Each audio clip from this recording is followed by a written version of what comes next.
여러분, 오늘 설교 제목을 보고 어떤 느낌이 들었습니까? 존재도 어려운데 또 중첩은 또 뭐지? 그런 생각을 하셨습니까? 여러분, 우주를 이룬 극소 입자인, 우주를 쪼개고 쪼개서 맨 아래까지 가보면 나오는 입자들을 양자라고 부릅니다. 그 양자를 다루는 양자역학에 양자중첩이라는 말이 있습니다. 실제 그 양자는 하나밖에 없는데, 말하자면 양자가 뭐 많이 있지만 하여간 양자 하나를 볼 때는 양자는 하나밖에 없는데, 그 양자가 자기가 있을 수 있는 궤도가 두 개가 있기 때문에 궤도 이쪽에 있다가 저쪽에 있다가 자꾸 그렇게 왔다 갔다 그렇게 하는데요. 그 움직임을 종잡을 수가 없어서 그것을 관측하는 사람에게는 한 개의 양자가 양쪽에 다 있는 것처럼 보인다고 해서 그것을 양자중첩이라고 부릅니다. 웬 과학 시간, 제가 굉장히 아마 요즘 이런 걸 설명할 수 있는 사람은 진짜로 손에 꼽히는 몇 사람밖에 없는데, 제가 여러분들에게 설명을 잘 해드렸습니다.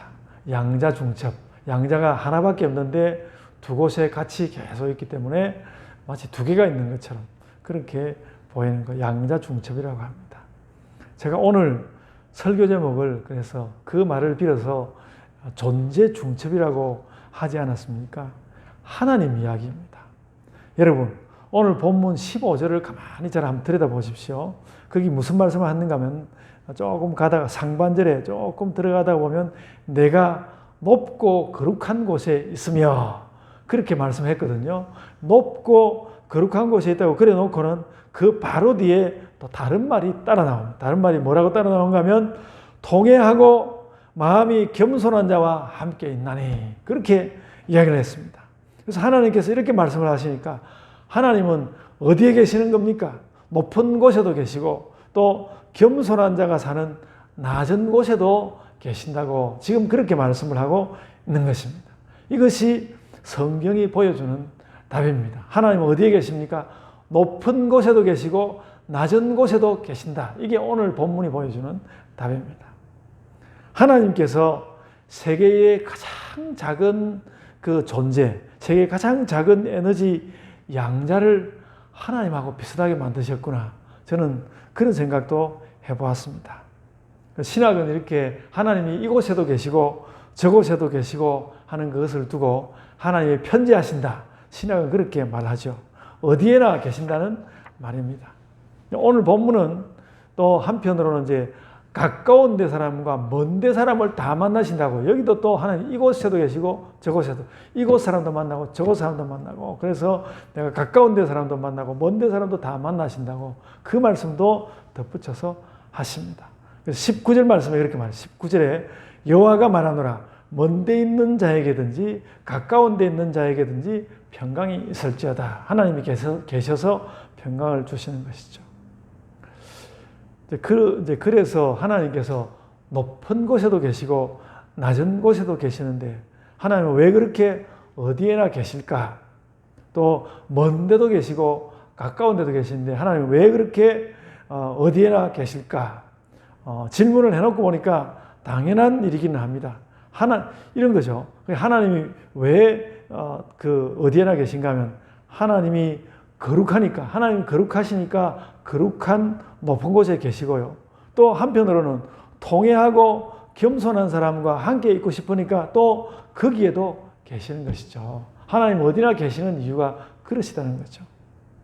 하나님은 원래부터 이렇게 높은 데와 낮은 데에 함께 계시는데 사람들이 하나님은 높은 데만 계시는 것처럼 자꾸 그렇게 말하고 생각하니까 아니라고, 나는 낮은 데도 있다는 것을 보여주는 그것이 사건이 예수께서 성육신에서 이 땅에 오신 사건, 바로 그 사건, 성육신의 사건입니다. 내가 낮은 데도 함께 한다.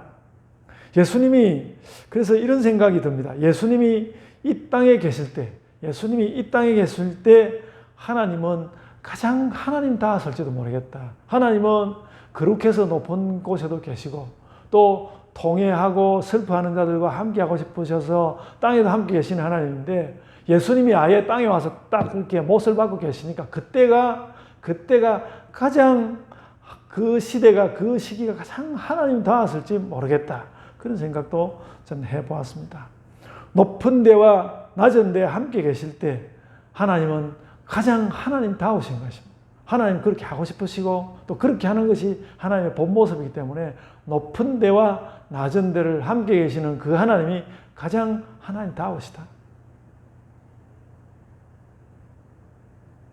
그래서 여러분, 하나님이 거룩하셔서 높은 데 계시지만 높은 데 계시는 그것만으로는 하나님답지가 않습니다. 또 하나님이 땅에만 계신다는 것도 당연히 하나님답지 않습니다. 하나님은 하늘과 땅에 함께 계실 때 가장 하나님답습니다. 하나님은 하늘과 땅에 함께 계실 때 가장 하나님답습니다. 이것은 하나님에 대한 아주 중요한 예인 것 같습니다. 하늘과 땅에 함께 계시는 하나님, 그 하나님이 가장 하나님답다.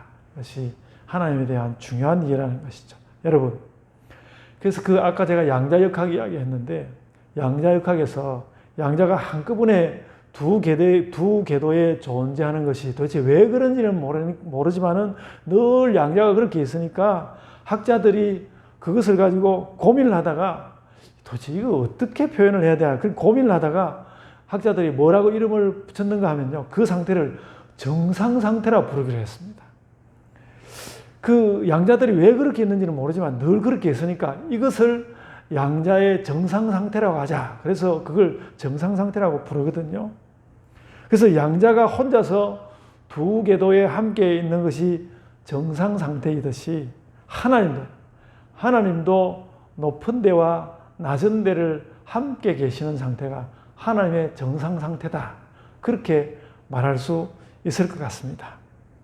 저는 이사야의 이 본문을 마음에 깊이 담는 거예요. 하나님께서 우리가 늘 하나님 편지하시고 어디에나 계시고 내 마음에도 계시고 하늘에도 계시고 어디에나 계신다는 이야기를 너무 많이 해왔지만 오늘 말씀은 높은 데도 계시고 낮은 데도 계시는데 그 이유를 설명을 분명히 해 주셨습니다. 높은 데 계시는 이유는 하나님께서 거룩하시니까 그리고 또 낮은 데 천지 사방에 계시는 이유는 그 낮은 데 사람들이 낮은 데 있으니까 그래서 그 사람을 만나고 싶으니까 그들의 그 동의하는 심령에 함께하고 싶으니까 하나님께서 함께 하신다고 이렇게 말씀을 하시는 것입니다. 그래서 이 일을 우리가 그것이 그렇게 하시는 것이 그래서 하나님께서 높은 데도 계시고 낮은 데도 계시는 것이 하나님의 정상 상태다. 그래서 늘 우리가 하나님 멀리 있다고 생각하지 마시고 늘 하나님께서 내 옆에 내 안에 나와 함께 계시는 것이 하나님의 정상 상태니까 그것이 하나님의 정상 상태니까 늘 하나님과 함께하는 그런 살아가는 그런 걸음을 걸어가는 여러분들이 되시기를 바랍니다. 그러니까 여러분 이런 이야기를 들으면서 마치 하나님의 어떤 사랑의 고백 같지 않습니까? 내가 너희들 그 슬퍼하는 소리, 너희들 하는 이야기 동의하는 그런 소리를 들으면서 함께 있고 싶다. 너희와 함께 있고 싶다. 이렇게 말씀을 하시는 거니까 일종의 사랑 고백 같은 거 아닙니까? 그렇게 해가지고 사랑 고백 같은 그것을 가지고 하나님께서 이 존재를 중첩해서 이 하나님의 이 존재 중첩이 목표라는 것은 무엇일까? 내가 왜 그렇게 높은 데만 있는 것이 아니라 낮은 데도 쓰려고 할까? 그 목표는 뭘까? 그것을 15절 하반절 맨 끝에서 또 다시 좀 다른 느낌으로 말씀하고 있습니다. 15절에 이렇게 이야기했습니다. 이는 내가 왜 겸손한 자와 함께 하려고 하는가 하면 이는 겸손한 자의 영을 소생시키며 동의하는 자의 마음을 소생시키려 합니다. 그 백성을 소생시키는 것이 하나님께서 존재를 중첩하시는 것, 높은 데도 계시고 낮은 데도 계시는 그 하나님이 그렇게 하시는 이유가 백성을 소생시키는 그 일을 위해서라는 것이죠. 여러분, 오늘 이 말씀을 진지하게 받으시길 바랍니다. 그래서 소생의 힘이, 우리가 다 소생의 힘이 필요하지 않습니까? 오늘날 온 세계가 소생의 힘이 필요하지 않습니까? 그래서 소생의 힘이 필요한 여러분, 내가 너희를 소생시키기 위해서 내가 하늘에도 있고 내가 땅에도 있다. 그렇게 말씀하시는 이 하나님의 말씀을 아멘, 아멘으로 받으시기를 바랍니다. 아멘. 다 댁에서 다 아멘 하셨죠? 여기까지는 소리가 잘 안 들리는데요. 하나님의 사랑은, 그러니까 하나님의 사랑은 백성을 소생시키는 섭리입니다. 또 능력입니다. 제가 오늘 이 말씀을 보면서 하나님의 섭리라는 것을 느꼈습니다. 하나님께서, 그러니까 우리는 기도할 때 우리 마음으로 하나님 당연히 우리 옆에 계셔야 되지 않겠나 이렇게만 생각하다가 하나님께서 내가 너희를 소생시키기 위해서 내가 너희 옆에 있어야 되고 내가 낮은 데 있어야 된다는 이 말씀을 읽으면서 하나님께서 나와 함께 계시고 나와 함께 계시는 것이 정상 상태이고 이런 것이 하나님의 섭리구나. 하나님의 섭리라는 것을, 섭리라는 말을 굉장히 깊이 생각하게 되었습니다. 그래서 죽은 것은 살려내고 힘 빠지면 격려하고 부족한 건 채워주고 사랑이 없으면 안아주고 그래서 생기 넘치게 하는 것이 하나님의 섭리, 하나님의 뜻이라는 것이죠. 그래서 이 말씀을 보면 우리가 왜 하나님께 구원을 구하는지 알 수 있겠다. 그런 생각이 듭니다. 사람은 생명이 다하기도 하고 생기가 그치기도 하고 또 어떻게 살다 보면 삶이 형편없어질 수도 있고 그래서 사는 것이 막 망가질 수도 있는데 그런 사람을 소생시키고 싶은 것이 하나님의 마음이라는 거죠. 우리가 다 뭔가 좀 소생되어야 하는 약한 부분을 가지고 있는데 내가 너희들 소생시키고 싶으니까 내가 너희 옆에 있어야지. 그래서 오늘 본문은 나는 너와 사랑에 빠진 거야. 그리고 너의 약한 것을 내가 지켜줘야 돼. 그런 인상이 너무나 강합니다. 너무나 강합니다. 제가 이런 너무나 거룩한 하나님의 말씀을 가지고 사랑 이야기하면서 너무 솔삭거리는 것 아닐까. 또 존재 중첩 이렇게 양자에 나오는 이런 이야기를 하는 것, 솔삭거리는 것이 아닐까. 그런 생각을 해봤지만요. 저는 이렇게 말씀했을 때 성경이 가장 잘 보이는 것 같고 하나님께서 나와 함께 하신다는 말씀이 그 성경의 전체적인 말씀이 오늘 이사야서 이 말씀이 얼마나 잘 나타나는지 그래서 여러분들이 오늘 이 말씀을 잘 받으셔야 합니다. 하나님 거룩하셔서 높은 데 계시고 또 통회하는 자와 함께 하시기 위해서 하나님 함께 하신다. 그래가지고 내가 늘 소생시키려고 하는 것이다. 잊어버리지 마시고 기억하시기를 바랍니다. 그래서 하나님은 우리가 낮은 땅에 살기 때문에 하늘에서만 점잖게 업무를 보고 계신 것이 아니라 높은 데와 낮은 데를 중첩해서 존재하십니다. 그 목적은 우리를 소생시키는 것이고요. 소생의 힘이 필요한 여러 사람이 제가 생각이 났습니다. 우리 성도들 많은 사람이 생각나서 제가 설교문에다가 아무개가 떴고 다 적어봤는데 너무 또 쑥스러운 일이다 싶어서 그건 다 지우고요. 여러분, 소생의 힘이 필요한 사람이 지금 우리 교회에도 많고요. 지금 온 세계가 소생의 힘을 필요로 하고 있습니다. 그렇습니다. 여러분, 그래서 이 말씀을 보시면서 아픈 것이 있으면 생기가 부족한 것이 있으면 훌훌 털어버리면 좋겠습니다. 하나님, 나를 사랑하셔서 이 낮은 땅에도 계시는데 이 낮은 땅에도 하나님은 분명히 계시는데 저에게 소생할 힘을 주옵소서. 제가 얻겠습니다. 주소서. 아멘. 이렇게 하나님 앞에 다 나아가는 여러분들 되시기를 바랍니다. 그래서 여러분 오늘 이 말씀을 보면서 이사야서가 진짜 이거 엄청난 종교문학이구나 그런 생각이 들지만은 어떤 그 문학적 상징을 넘어서는 하나님의 섭리, 아까 말씀드린 그 섭리가 여기 하나님의 섭리가 내가 너희 이렇게 상징 정도로 되겠어. 내가 너희와 함께 하는 거야. 하나님 섭리하심이 분명히 있습니다. 많은 종교학자들은 이 사람의 종교에서 상징이 최고인 것처럼 말하지만 그 상징보다도 더 중요하고 더 살가운 것으로 우리 옆에 딱 와서 계신 옆에 와 계신 낮은 데 계시는 하나님의 섭리가 바로 우리에게 와 있다는 것입니다. 그래서 저는 내일부터 이제 철학 강의를 제가 하지 않습니까? 웨스트민스터 신학대학원 대학교 거기서 철학 요즘 철학 강의 준비를 하다 보니까 그런 생각이 드는데 그런 생각을 하게 되었습니다. 내가 정말 섭리에 대하여서 하나님이 섭리라는 건 너무 어렵고 사람들로부터는 동떨어진 말로만 생각했던 이 섭리에 대하여 이렇게 살갑게 다가오시는, 그러니까 너희가 정말 소생할 힘이 필요하니까 내가 다가가서 내가 너희와 함께 있으리라고 말하는 그 하나님의 섭리를 이야기하는 이 섭리의 철학이 있어야 되는 거 아닌가. 그래서 뭐 그동안에 늘 베껴서 온갖 철학자들의 이야기하는 그 철학자들의 이야기를 넘어서 이게 내가 정말 죽기 전에 섭리의 철학이라는 그런 철학을 이미 있는지도 모릅니다. 이미 있는지도 모르는데 하여간 저는 들어본 바가 없으니까 섭리의 철학이라는 것을 한번 좀 떠들썩하게 막 온 나라가 떠들썩하고 온 세계가 늙어가지고 나타난 철학자가 있다고 섭리의 철학을 한번 해야 되겠다라는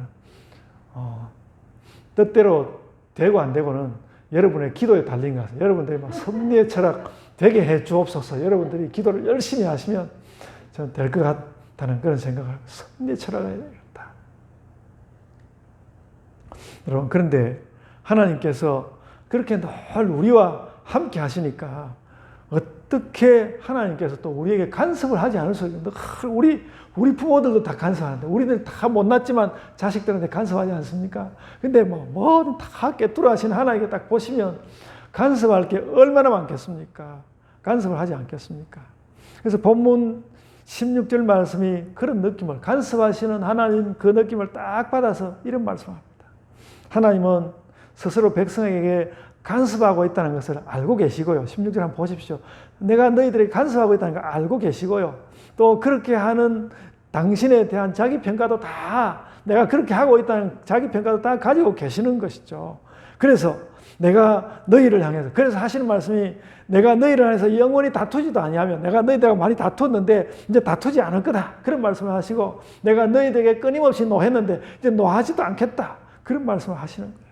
그래서 오늘 본문 16절에서 그런 말씀을 하시는 거예요. 내가 영원히 너희와 다투지 아니하리라. 내가 노하지 아니하리라. 그래서 여러분, 이 말, 하나님께서 내가 영원히 다투지 아니하리라, 내가 노하지 아니하리라는 이 말이 하나님께 결코 가벼운 말이 아니라는 것을 우리가 다 마음에 넣게 됩니다. 하나님께서 딱 보면 우리가 간섭할 것이 다 눈에 보이고 다툴 것이 있고 노할 것이 있는데 하나님께서 그거 안 하겠다고 하시는 거 아닙니까? 그 가볍게 하시는 말씀이 아니라는 것이죠.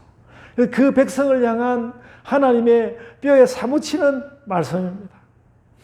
그런다고 해서 하나님이 다시는 안 다투실 리도 없지만은 하나님 마음이 그렇다는 것이죠. 너희들하고 정말 다투고 싶은 거 아니야. 다투고 싶은 거.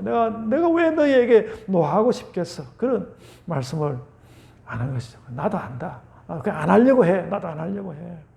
하나님이 그래서 우리 사람들 생각을 하면서 꼭 하나님이 무슨 반성문서는 같지 않습니까? 하나님 스스로 반성하시는 것 같지 않습니까? 내가 다투지 말아야 되는데, 내가 노하지 말아야 하는데 내가 너희하고 다투었네. 내가 너희에게 노했네. 그렇게 꼭 사람 부모 같지 않습니까? 여러분, 하나님이 꼭 불꽃 같은 눈으로 살피고 의목하게 책하시는 하나님이라고만 생각하지 마시기를 바랍니다. 하나님께서 우리를 살펴보시면서 내가 또 너희에게 또 다투었구나. 내가 또 노했구나. 그러면서 그냥 사람 부모처럼 하나님께서 그렇게 말씀을 하신다고요. 그래서 저는 오늘 이 말씀을 읽으면서 하나님이 그 자기 속을, 하나님은 사람과 하나님 멀다가면서 그 영광도 안 보여주고 그러신 하나님이 하나님 속내를 너무 많이 보여주신다는 그런 생각이 들었습니다. 저는 성경을 읽다가 깜짝 놀라기도 하고, 이렇게 내가 영원히 다투지도 아니하고 내가 노하지도 아니할 거다. 이렇게 내가 너무 다투었나? 이렇게 말씀하시는 이런 그 성경의 필치가, 그 이사야의 그 필치가 너무너무 좋고 아름다웠습니다. 성경에 이런 말이 다 나오구나. 여러분, 하나님과 사람에 대한 이런 아름다운 말씀, 정말 이사야의 이 말씀 너무너무 아름다운 말씀입니다. 내가 이제 너희와 다투지 말아야지. 하나님이 그런데 왜 그렇습니까? 하나님이 왜 그런가 하면요, 이스라엘이 백성이기 때문에 그렇습니다. 이스라엘 백성이기 때문에. 우리도 또 백성이기 때문에 하나님이 막 노하기도 하셨다가 노하지 말아야지 그렇게도 하시고 그렇게 하는 것이죠. 그리고 하나님이 그래서 낮은 땅에도 계시면서 이랬다 저랬다. 하나님 뭐 변덕은 아니고 사랑의 마음이 이렇게 흘러갔다가 저렇게 흘러갔다. 그렇게 하시는 것이죠. 그래서 이것을 두고 하나님의 인간화 이렇게 말하면 너무 건방진 말이겠다 싶기는 하지만 하나님은 그렇게도 할 마음이 인간화라는 말 불러도 괜찮다. 내가 그렇게라도 할 마음이 있다. 그렇게 생각하시는 것 같습니다. 그래서 사람들과 마음이 부대끼는데 그래도 다투지 않고 노하지 않겠다는 그런 다짐까지 하시는 거죠. 여러분, 하나님이 그런 하나님을 우리가 마음 가운데 깨달아야 하겠습니다. 여러분, 제가 좀 다른 이유도 있지만 그래서 목요일 밤에 이 말씀을 묵상하다가 잠이 깨버렸어요. 밤에 잠이 탁 깨가지고 제가 새벽 한참이 돼서 잠이 들게 되는데 하나님 말씀이 어떤 그런 경건한 설렘 같은 것을 주었습니다. 이런 우리의 느낌을 잘 담은 말씀. 이제 하나님께서 그렇게 내가 너무 노했나, 내가 너무 다투었나 그러면서 하나님 심정을 이렇게 드러내는 그런 말씀이 있다면 그런 하나님에 대해서 응답하는 느낌을 담은 시편 말씀이 있습니다. 시편 84편 2절에요. 제가 전에도 이 말씀 한번 드렸는데 시편 84편 2절에 이렇게 말씀했습니다. 내 영혼이 여호와의 공정을 사모하여 쇠약하며 내 영혼이 여호와의 공정을 사모하여 쇠약하며 내 마음과 육체가 살아계신 하나님께 부르짖나이다.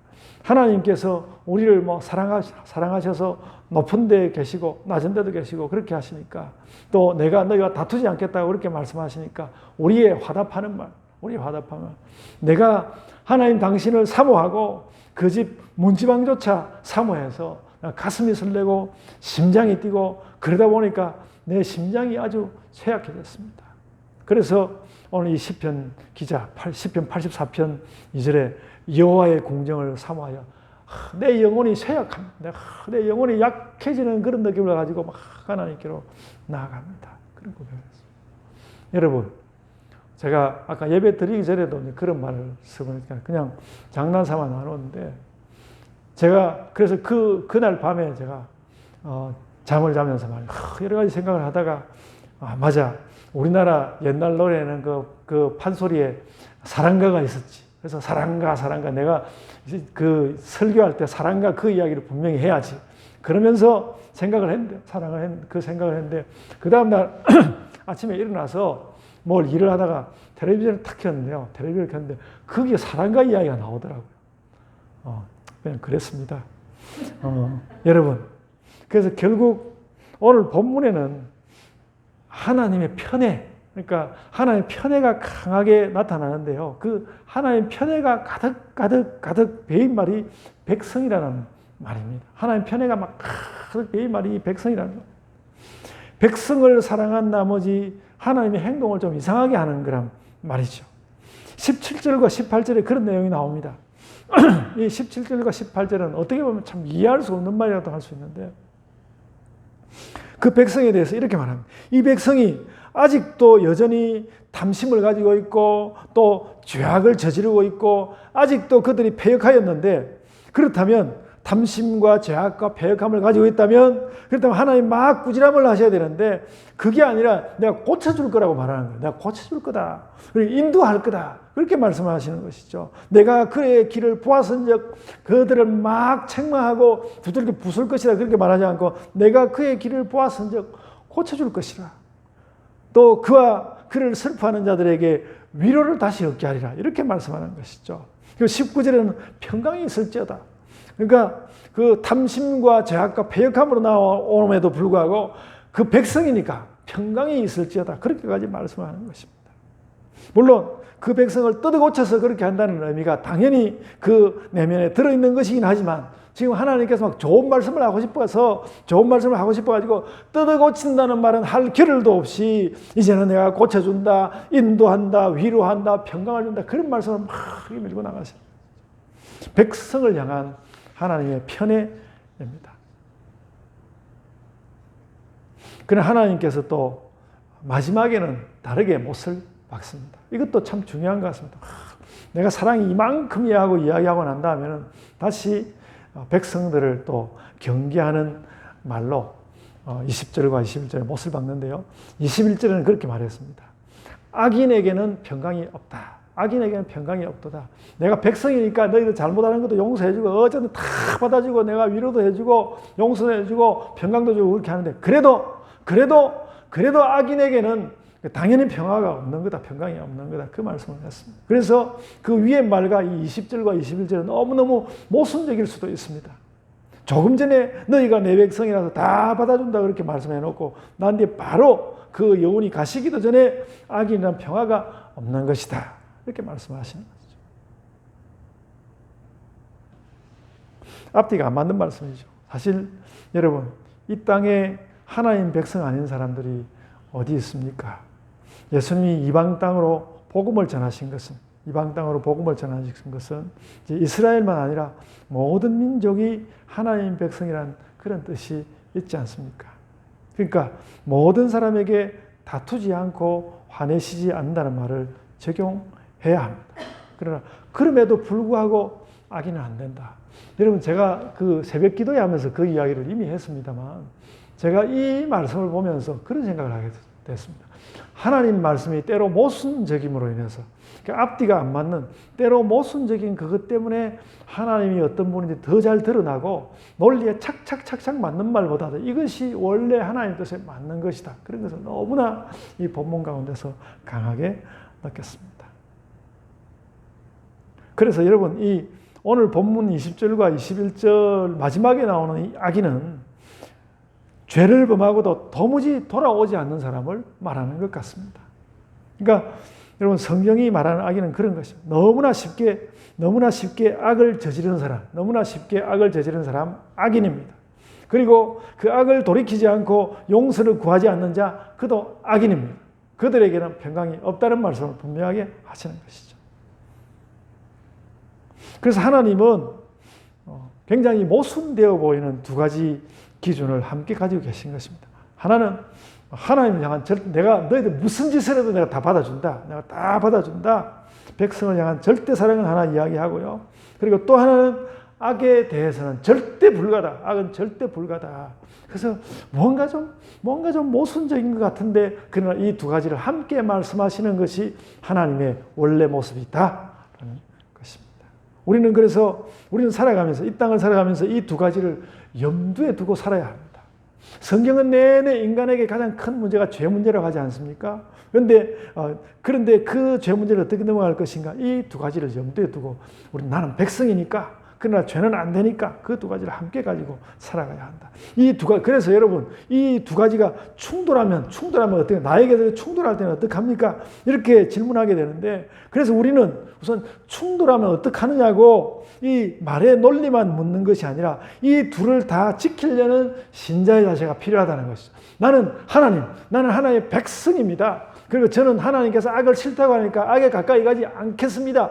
이렇게 고백하고 그렇게 늘 생각하고 또 나는 그런 사람으로서 살아가는 자세가 먼저 필요하고요. 그렇게 했는데도 내가 악을 저질렀네. 그런 경우가 다가올 때는 예수님께 하나님께 용서를 구하고 도우심을 구해야죠.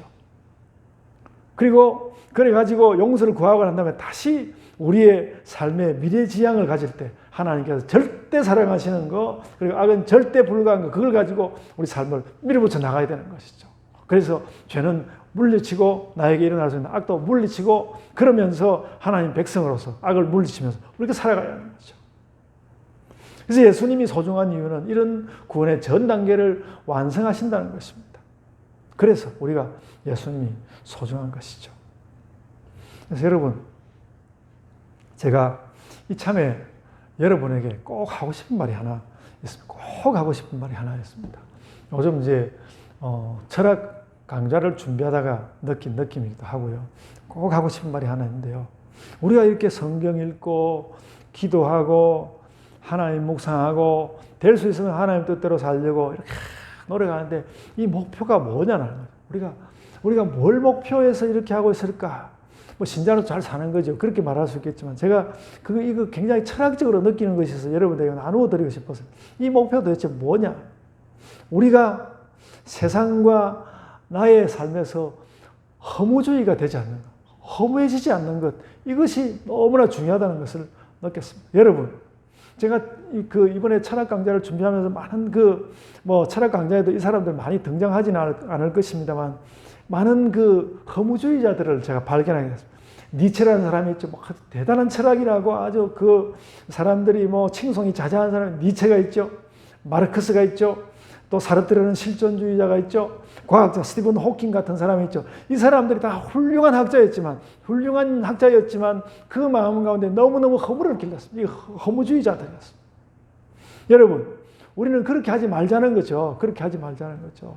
하나님께서 너희는 내 백성이야. 내가 어떤 일이 있어도 너희를 살핀다. 어떤 일을 살핀다. 그리고 악은 던져버려.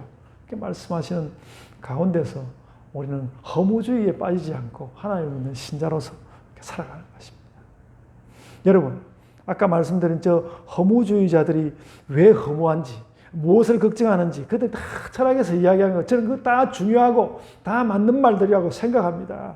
그러나 하나님께서 이렇게 하나님의 절대 사랑, 또 악은 절대 금지, 또 예수를 믿는 절대 믿음, 이런 것들을 요청하시면서 그렇게 함으로써 우리 삶을 질서 있게 하신다는 거죠. 여러분, 이 허무주의라는 건 딴 게 아니고 삶이 질서가 없어진다는 거예요. 세상이 다 질서가 없고 내 삶도 질서가 없고 흐트러져 버린다는 것인데, 하나님께서 절대적으로 사랑하시고 우리에게 악은 절대 금지하시고, 또 그래도 부족한 것 예수 그리스도를 향한 절대 믿음을 가지고 이렇게 살면 우리가 삶 가운데서 여기서 저기서, 여러분 저도 그렇거든요. 저도 오죽하면 철학과를 갔겠습니까? 여기저기서 허무적인 생각들이 막 떠오르고 저도 막 그런 것에 막 시달리고 그렇게 합니다만, 성경했습니다만, 하나님께서 이런 말씀을 통하여서 너를 질서 있게 하고 그런 허무주의 같은 건 던져버리고, 그들의 말들은 유심히 잘 들어보되 너는 거기에 빠져들지 말아라. 그렇게 말씀하시는 거 아닙니까? 여러분, 허무에 빠져들지 마십시오. 그러므로 절대 여러분들이 허무에 빠지지 말고 하나님을 찾아서 하나님 사랑을 찾고 악을 이기고 믿음으로 사는 성도들 되시기를 바랍니다. 저는 그것이 우리의 매일의 삶이고, 또 거기에서 뭔가 싸워야 될 것이 있다면 그것이 우리의 매일의 투쟁이라고 생각합니다. 우리 그렇게 살아가야 합니다. 그래서 여러분, 오늘 제가 존재 중첩이라는 꽤 어려워 보이는 설교 제목으로 이사야 말씀을 여러분들에게 드리면서 마지막으로 여러분에게 이 존재 중첩이라는 제목을 가지고 확인하고 싶은 이야기는 이런 것입니다. 우리가 허물을 이기고 하나님 돌보심을 믿고 살아갑시다. 아멘. 자, 기도하겠습니다. 아버지 하나님, 은혜를 감사드립니다. 아버지 하나님께서 거룩하셔서 하늘에만 계셔야 할 것 같지만, 우리 연약한 자들이 하나님을 바라보고 또 소생할 힘을 얻어야 하고, 죄가 있지만 그렇게 하고 싶은 그것을 외면치 아니하시고, 하나님께서 내가 너희와 함께 있어야 한다 하고 높은 곳에도 계시고 낮은 곳에도 계신다고 말씀하시는 이 말씀 가운데 우리가 나아가서 그것을 철석같이 믿고 하나님께서 오늘도 나를 만지시며 나의 소생할 힘이 필요한 내 육신에, 또 나의 영혼에, 나의 정신에 힘을 주셔서 그 힘으로 하나님, 제가 잘 살겠습니다. 그런 결심을 하는 이 시간이 되게 하여 주옵소서. 우리의 삶에 나아가는 것, 우리가 미래를 향하여 나아갈 때에 아버지 하나님께서 절대적으로 저희를 사랑하시는 것, 저희들이 잊지 않게 하여 주시고, 또 악한 것이면, 잘못된 것이면 우리가 애써서 힘써서 떨쳐버리고, 참 그리스도께 사랑하시는 하나님께서 원하시는 신자의 삶으로 나아가는 자들이 되게 하여 주옵소서. 저희의 모든 삶으로 이렇게 정말로 악을 떨치며 하나님 백성으로 살아가는 저희의 삶으로 인하여 아버지 하나님께서 영광받아 주옵소서. 감사하옵고 예수님 이름으로 기도드리옵나이다. 아멘.